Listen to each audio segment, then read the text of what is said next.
Hello viewers, welcome back to new lesson of 10+2 YouTube channel. তো আজকের এই ভিডিওতে আমি আলোচনা করব ডায়লগ রাইটিংয়ের কিছু টিপস এবং ট্রিক্স সম্পর্কে। তো যদি আমরা একটা পারফেক্ট ডায়লগ লিখতে চাই তাহলে আমাদের বেশ কিছু পয়েন্টের ওপর গুরুত্ব দিয়ে বা বেশ কিছু পয়েন্টকে সঠিক রেখে আমাদের ডায়লগ লিখতে হবে। তো ডায়লগ লেখার যে সমস্ত রুলস বা নিয়ম রয়েছে সেগুলোর মধ্যে তো ফার্স্ট টিপস হচ্ছে যে think over the topic and arrange the ideas in a logical order.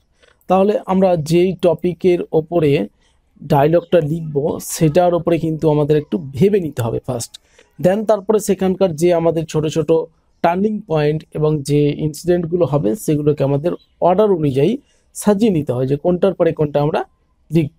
দেন দ্বিতীয়ত হচ্ছে যে ইউজ কন্ট্রাক্ট ফর্ম। তাহলে কন্ট্রাক্ট ফর্মটা কি? সংক্ষিপ্ত রূপ, যেটা ক্যান থেকে ক্যান নটকে আমরা যেরকমভাবে ইউজ করি, কান্ট, কুড নটকে কুডন্ট, তারপরে হ্যাভ নটকে হচ্ছে হ্যাভন্ট। তো এই যে কন্ট্রাক্টেড ফর্মগুলো রয়েছে সেই ফর্মগুলো আমাদের এখানে ইউজ করতে হবে। তো এটা আমি নেগেটিভের কন্ট্রাক্টেড ফর্মগুলো বললাম, অ্যাফার্মেটিভের কন্ট্রাক্টেড ফর্ম রয়েছে। তো আমাদের ওয়েবসাইটে তোমরা সেই কন্ট্রাক্টেড ফর্মের লিস্ট পেয়ে যাবে।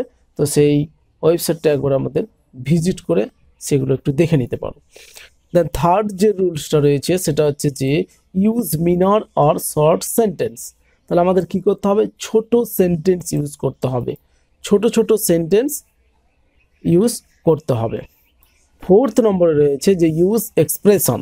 তাহলে কিছু এক্সপ্রেশন আমাদেরকে ব্যবহার করতে হবে। এখানে দেওয়া হয়েছে thank you, sure, yes, oh god, excuse me, etcetera.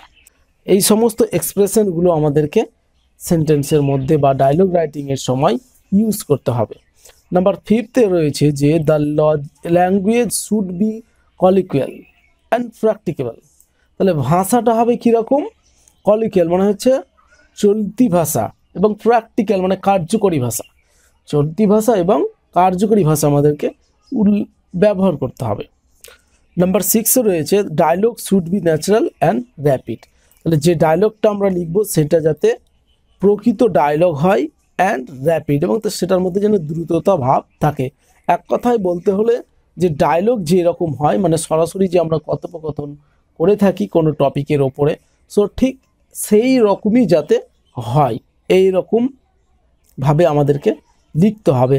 তো এই 6টা পয়েন্ট তোমাদেরকে খুব গুরুত্ব সহকারে মনে রাখতে হবে যখন তোমরা ডায়লগ লিখবে।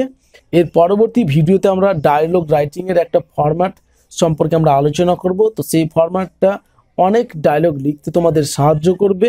আজকের ভিডিওতে আমরা এইটুকুটাই আলোচনা করলাম।